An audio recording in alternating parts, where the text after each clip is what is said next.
If you want some trades, you want some players who suck, but you want to get them on your team, you want to steal them, you want to get them in at a cheap price, well, here are 5 blokes that you can look at to get in as a buy low fantasy trade target. Michael Bolton. Thanks, Josh. It's Michael Bolton here, and it's time for another episode of the Locked On Fantasy Basketball Podcast. Let's get to it. Let's get to it, indeed. You are Locked On Fantasy, your daily NBA fantasy podcast. Part of the Locked On Podcast Network, your team every day. Hello and welcome to the Locked On Fantasy Basketball Podcast, brought to you by Basketball Monster. My name is Josh Lloyd, and I did listen to my friend Billy Zane, and yeah, he is a cool dude. I'm also the lead fantasy analyst at basketballmonster.com, and you can find me on Blue Sky at joshloyd.bsky.social, on Twitter at redrock_bball, on TikTok at redrock_bball, and on Instagram at Locked On Fantasy Basketball. Go check out lockedondaily.com, and you can find the best newsletter for your favorite NBA team. Lockedondaily.com is where you go. You can also give the thumb on this one, double bang it, and comment, and also go look at the live trade deadline show. It's linked in the description below. And go and pre-like it and bookmark it and get it ready to go for February the 6th, Thursday, February the 6th, 1 p.m. Eastern. We're here to do buy low trades. 5 names that are underperforming that maybe you can get as a buy low. Couple of caveats. If a player is not listed in these 5 names that I talk about, that does not mean that they aren't a buy low. If a player is listed as a buy low player, it does not mean that you have to go and get them. This is all about, This guy's not doing what he needs to do. Maybe there's an opportunity. Maybe there's not, but maybe there's an opportunity. Now, I know all of you double onyx, diamond, titanium, platinum leagues, you're never going to get fooled by any of this stuff. You know everything as it happens, even before it happens. So, thank you for watching anyway. This is for all of us others that don't get that stuff. We are here to talk, again, buy lows. It is National Hat Day. So, get your favorite hat out, stick it on. You can see me if you're not watching the video. Maybe you can come across. I've got my taco hat on because that's what we're all at. We're all tacos. We're all tacos. Let's go back and have a look at how we did on the buy lows 2 weeks ago. How did they pan out? It was a pretty good buy low show 2 weeks ago. Some of the names on there were pretty big names, but they were all underperforming, and it was very obvious, I thought, that they'd all improve, and they all improved in huge ways. Anthony Davis was 31st. He's 5th. Paul George was 109th. He's 40th. Also, a quick note. Whenever I reference a ranking that is category league based, which are these, I will always reference the same thing. I will never in a million years reference a straight 9-cat rank. I will never in a million years reference a rank that you see on Yahoo. I never will. I think you all know why I never will. But if you don't understand that if I say a ranking, it is not, well, this is what he's ranked on Yahoo, because I'll just tap the sign, which doesn't exist. The sign at the back, which will say, okay, if you think that is an accurate representation of how a player is valued, then you are here to tell me that you think Giannis Antetokounmpo is the 90th ranked player and he's had a worse season than Keon Ellis, he's had a worse season than PJ Washington, that he's less valuable than Santi Aldama and Lou Dort, which of course would get you laughed out of any fantasy draft room. Because that is what those 9-cat rankings on Yahoo tell you. And that is why I have spent hours and hours and hours and hours and hours, shout out Mike Brown, and hours trying to develop ways to produce better rankings that give an indication of how the game is played, head-to-head categories. And that is the rankings I give. It is a -1 per game weighted category ranking. That is how I do it. They are the numbers that I produce. Every time I do it, when I put out a graph of rolling 2-week averages, it's that. If I reference a rank, it's that. Every time. I will never reference a 9-cat rank unless it's to clown on it. Because it doesn't actually have any relevance across a fantasy basketball landscape. I believe. That is how I believe, and that's how I have been doing it for a long time, just always refining that system. So anyway, Anthony Davis was 31st, he's 5th. Paul George, 109th, he's 40th. Domantas Sabonis was having a very weird run of things. He was 38th. He is 6th. Since then, some might say that that's gone too far, and I agree that he's not 6th best player, but that's where he is at the moment, so maybe a marginal sell high. Scott Barnes was 74th. He's 33rd in the 2 weeks since we did that show. And then Keegan Murray was 204th, and he is 70th since then. If you know me, and you don't, but if you sort of know what I talk about, You hear me talk about guys like Keegan Murray, and I don't really like them from a fantasy perspective. I think they can be overrated. But that is how I attack things a lot with numbers. I know people think that I've got tons of biases and I don't care about what's actually happening. I'm just biased about my own things. I try not to be as best as I can. There's always going to be something in there. But like a guy like Keegan, it was very, very obvious to me, as much as I don't like him or think he's a very good... I don't like him, I don't know the bloke. I don't think he's as good a player as others make him out to be. It was an obvious buy low scenario. And you're going to see that, I think, with a lot of the buy low guys that I actually talk about today. They're not players that I jump in for and I go, wow, just wait until this guy makes me look great. It's not how I do this sort of stuff. It's about looking at these players and going, yeah, I actually think this guy is going to be significantly better than that, even if I don't believe in him as at the same level as other players. Cool? That is how I approach it. Maybe I'm delusional and that's the way that I approach it, but that is, or maybe I'm delusional in thinking that's the way I approach it. I believe it is. And that's how we're going to start or continue to look through these names. And we're first going to go to Cleveland. Because at the moment, Donovan Mitchell is not producing very well. Donovan Mitchell was someone that I was not into. I did not want to draft Donovan Mitchell at the position that he was being drafted at. I had absolutely no interest in doing that. And that's because I was very cognizant of the Kenny Atkinson impact. But this has gone too far now. If you are watching this on video, by the way, in the past, on these graphics, the bottom line of the screen was the players' stats over the last 2 weeks. But someone made a good point in one of the videos. I said, Josh, you already talk about the outlier stats and they're up on the screen. Why don't you put the full season numbers down the bottom? So I did. So it is a little bit different now. The stats along the bottom of the screen, which... watching down, it's not going to overlay, but down the bottom, that is the full season stats for Donovan Mitchell. So I project Donovan Mitchell to be around a third round player, category leagues rest of season. He's 107th over the last 2 weeks. I look at him as a 38 fantasy point player. He's averaging 28 fantasy points. Why? What is going on? Why is he down so far? Well, there are very, very, very obvious things. He's shooting under 39% from the field. That's if you don't take anything else away from this, that's all you need. He's shooting 38% from the field. He's shooting 39% on twos. What? That is an insane number. He's at 49% for the season. He was at 54 from two last season. He was at 57 from two the year after. So even if I look at his season-long numbers, he's got so much room to even improve on that. It is just a huge downturn in those numbers. What about his steals, which were rolling last season at 1.8, which... often, if someone's a 1.8 steals guy, you want to project them back to 1.4, 1.3, right? It's very hard to maintain that level. We know that about steals. And he's at 1.4 this season, but he's at 0.8 over the last 5 games. He's playing 31 minutes a night during that time, which I think is actually a reasonable number. I think we can expect that. But he's also not taking any free throws. Last season, he took 6 a game. This season is at 3.6. The last 5 games is at 2.8. That is a gigantic drop in free throw attempt rate. So that's one of the things I didn't necessarily think that we'd have changed massively with Mitchell, a big drop in usage. And it has been a significant 2 percentage point drop in usage this season. And he just doesn't get to the line much anymore. And I am quite worried about Mitchell and his knees. I think a lot of this stuff, with the way the minutes have been dropped, the usage has been dropped, the less attacking at the rim, is a knee-based thing. So I'm a little worried about that. But still, I don't think he's going to be a 3-rebound player or a 0.8 steal player, or never get a block, or average 18 points a game, or shoot 39% on twos. I don't think any of that stuff's realistic. So I look at Mitchell not as a first, not as a second-round player, as a third-round player. If I was able to get Donovan Mitchell in a trade, I'd be sending 2 top 70 guys. I'd be sending a top 60, even a marginal top 50 player to get him back. Because I know, even though I've got concerns about him, I know that the steals won't be this low, the 2-point percentage won't be this low, and I'm pretty sure the free throw attempt rate won't be this low. That'll all improve. The minutes, cool. Usage, cool. I think they actually will stay low. The other stuff, it has to improve. So buying low is always about what's your baseline, what's your expectation. Your expectation should not be last season, but it can be this season. And as like I've said, I've changed it up, and you've got the numbers down the bottom there of what he's done this year. Also, weirdly, 81% from the line when he was at 87 for 2 consecutive years. And free throw percentage is becoming the stat, along with steals, that are right up there, miles away from everything else, that varies the most year on year.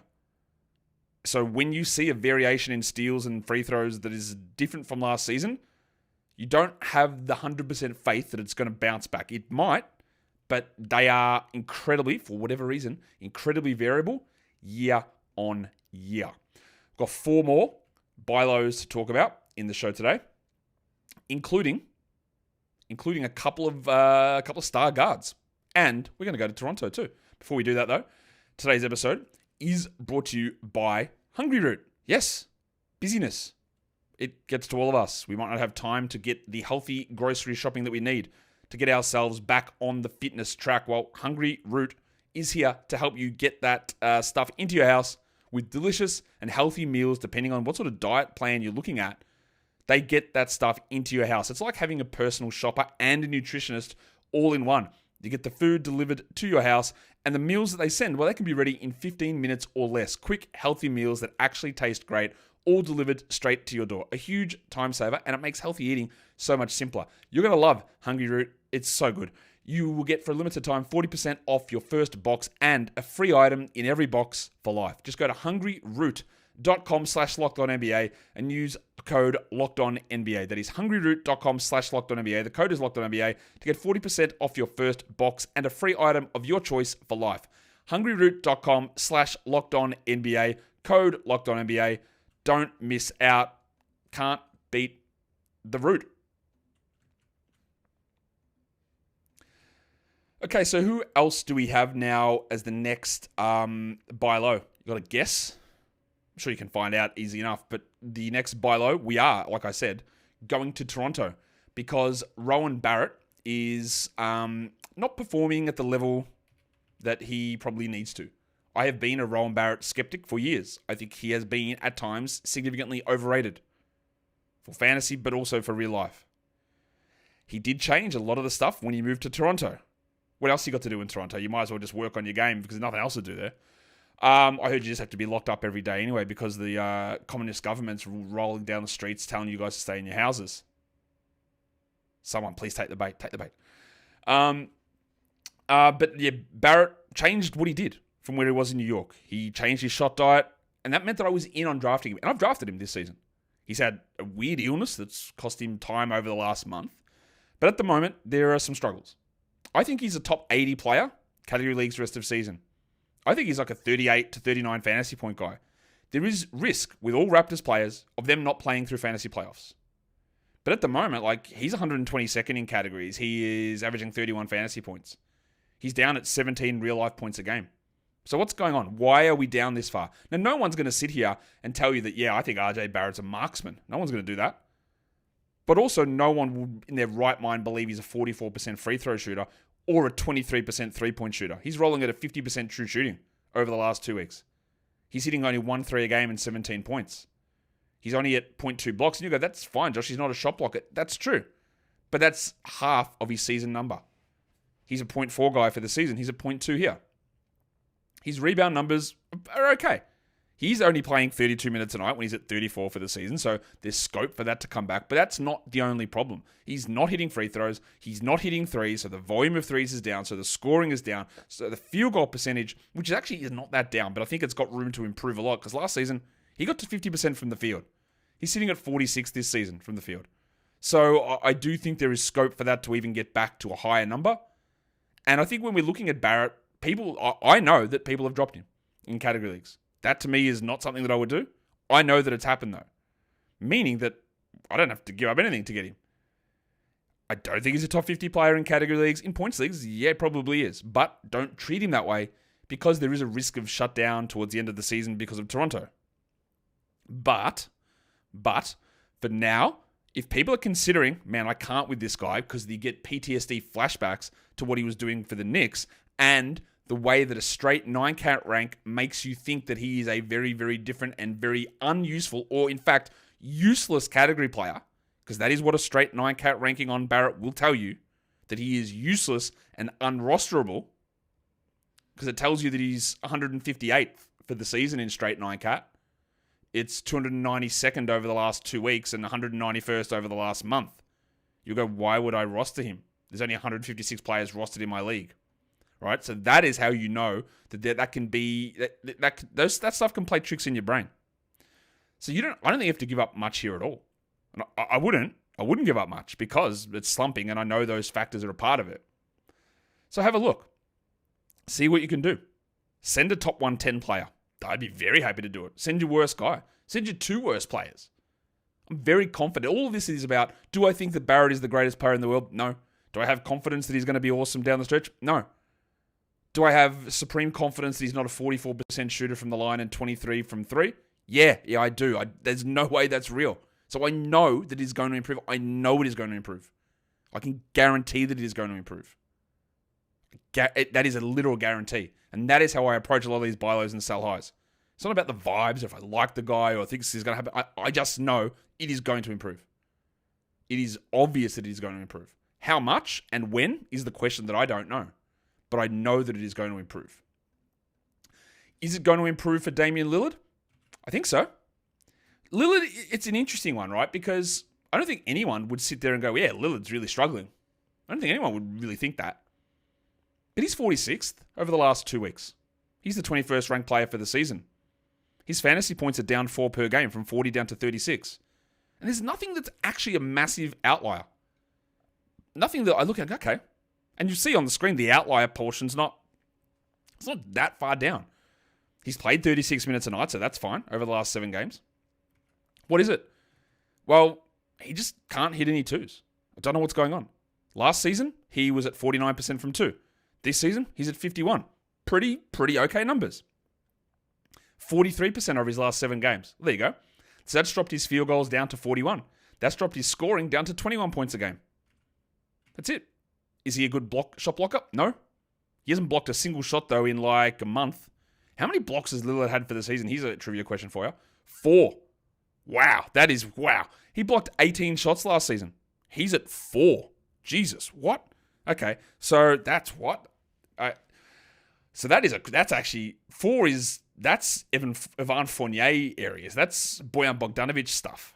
4. That's Anthony Simons-esque. Anthony Simons looks like, bro, try. Come on.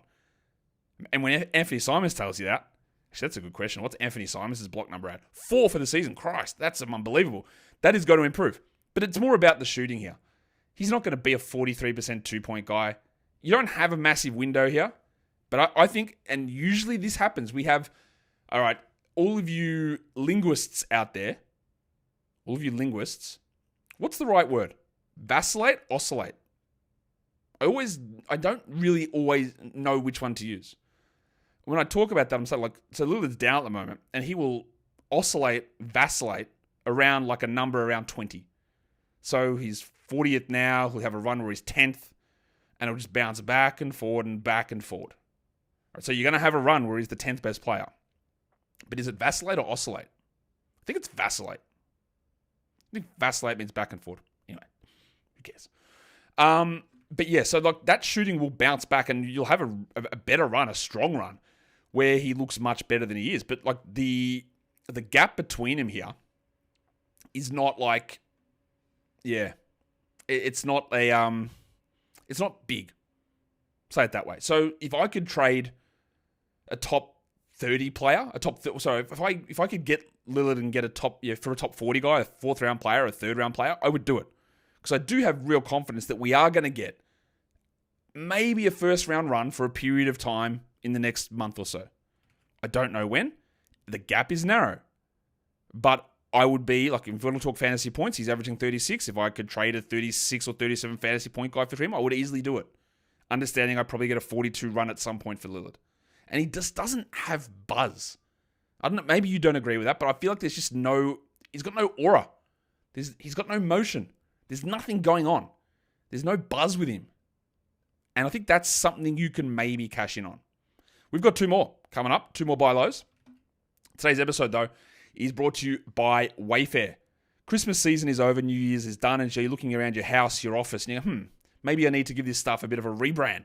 Do I rebrand my furniture? Do I need a couch, a table, chairs? What is it? Something just needs to be done. Do I need to declutter? Do I need to tidy? Well, Wayfair has everything you need, and it's all within your budget. So when you're looking for that furniture, there's a huge selection over at Wayfair to make it easy to find the pieces to fit your style and your budget. And the best part about it, even if it's a gigantic item, even if it's a massive item, you know what else is massive? But even if it's a massive item, they've got free and hassle-free delivery. Both together, free and hassle-free. The site is easy to navigate. Everything you need to find is easy, and you can do it without any hassles at all. That's why it's hassle-free. So you get the items, you have a look, you get it, and you just completely refresh if you want, or tinker with your personal style in the house rebranding. Give your home the rebrand it needs with Wayfair. Head to wayfair.com right now. That is WAYFAIR.com. Wayfair, every style, every home.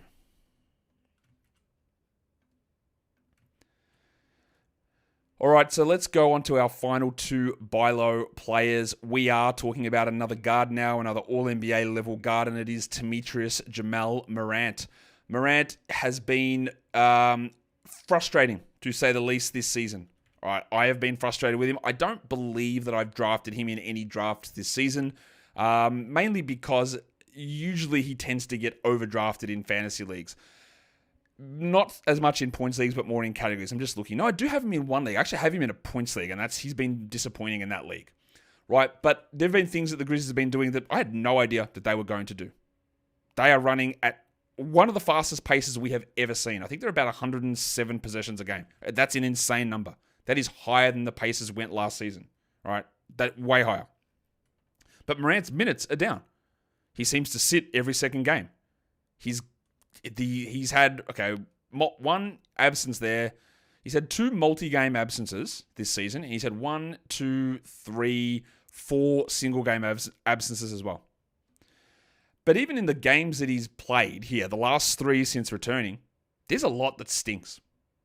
And I would say that a lot of people are losing some faith in Morant. Now, it is a harder one to do because he absolutely popped off and had 29 points yesterday. But there's still room here. I think he's a 40 fantasy point player. He's only at 33 since he returned. He's at 108th in category leagues. And I know people will hate his category league rank. Another reason why, if you're in a category league rank and you're playing on Yahoo or someone's abiding to the straight 9-cat numbers, you've got an advantage here. Because it will tell you that he is just like barely rosterable. Actually, let's have a look. What did the straight 9-cat ranks tell you? Since he returned, 298th. Tells you he's 107th for the season, which again is just not an accurate representation of the value that he provides. But at the moment, everything is off. He's at 39% from the field. That stinks. He hasn't blocked a shot. He's under 4 assists. He's hitting 25% on threes. He's hitting 44% on twos. His true shooting is 46%. All of that stuff, it's the easiest jump that ever is going to happen. Even his rebound numbers, which were at 5.6 last season, they're at 3.9 or 3.7 since he came back. He's only at 4.3 for the season, so that can even increase. But that's largely due to minutes being down.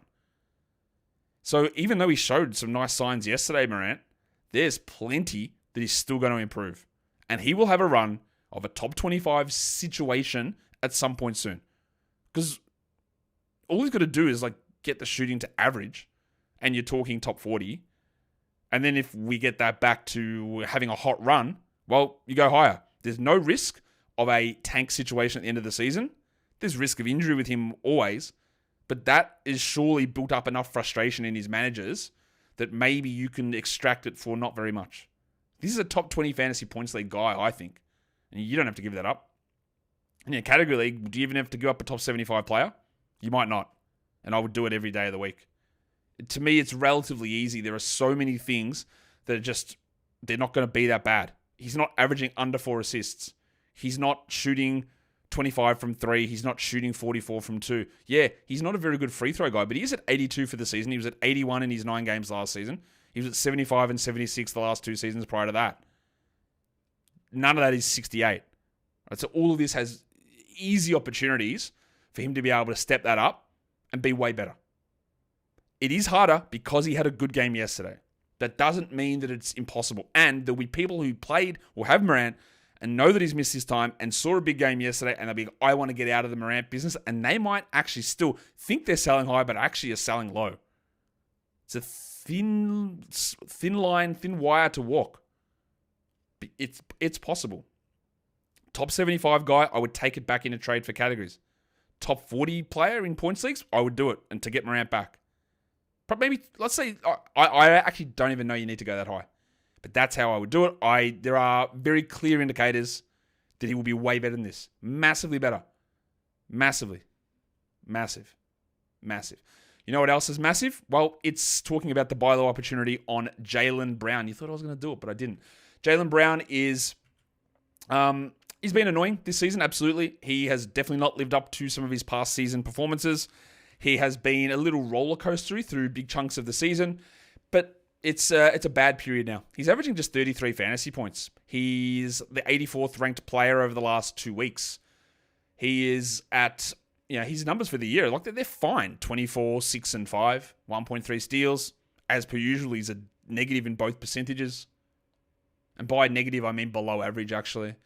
But it's been a rough run of things from him at the moment. Like, it's not what he does. He is better than this. Number one, I'll start with, where's the usage? Why is the usage down? The minutes are fine, 35 a game. But his usage is down under 26%. He's taking 15.6 field goals a game, which is a lot, right? But he's at 19 for the season. So why are we down so far? Is that Porzingis returning? That's a part of it, yes. So that 19 number, I think, will continue to sort of whittle down and whittle down. I think it'll come back to around 18 or so. But that's more than 15. But there's something there that you should have immediately had your eyes drawn towards. And this is a hidden category, even more hidden in points leagues. But it's massively hidden in category leagues too. It's 3-point percentage. He's hitting 12%. 12. That's 12. Right? You can argue whatever you want. He's not going to be a 12% shooter. He just isn't. And that basically takes him from 84 to 65 straight away. That's all you need. So obviously that means he's not hitting any threes. He's also a guy who's considered a pretty good defender, but not getting any defensive stats. He's at 1.3 steals for the season. He was at 1.2 last season, 1.1 the year before that. He's at 0.6 over the last 5 games. That's 3 steals in 5 games. You know how easy that is to bump up? It's 1 steal every 2 games. And then he's back to normal. And that is why steals are an annoying category. That is why I always find that they outsize a good player or a player that's on a hot streak. It's because of steals. A player's on a cold streak, it could be because of steals, because the rankings get outsized influence. That is part of my tinkering with formulae. But because it takes nothing to change what happens with the steals. It is obvious that he will take more threes, hit more threes, make more threes, score more, get more steals. Obvious. Do I think that Jaylen Brown is a top 50 guy? Not in category leagues. In points leagues, yeah, I do. Probably top 35. But I also am very confident at the moment that you don't actually need to give up a lot, given that it's been like, I would say, pretty frustrating if you've got Jaylen Brown. I'm just looking. I've got him in 2 leagues. One of them's in industry pickup and one of them's in a roto league. It's been annoying to have him this season. And, I'm not the biggest Jaylen Brown guy, but I'm pretty sure there is going to be some sizable improvement coming here because, well, it's not going to get worse. All right. So that, on National Hat Day, is a buy low show. So let's recap. Who did we look at for a buy low here?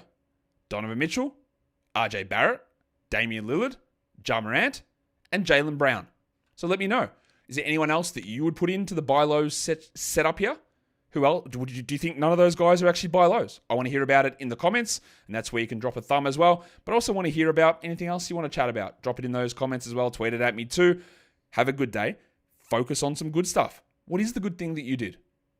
It can be so small. Did you cook? That's a W. Did you go and buy a birthday card for somebody? That's a W. Did you have a nice thought about yourself? W. Guys, we are done here. Thank you so much for listening, everyone. See ya.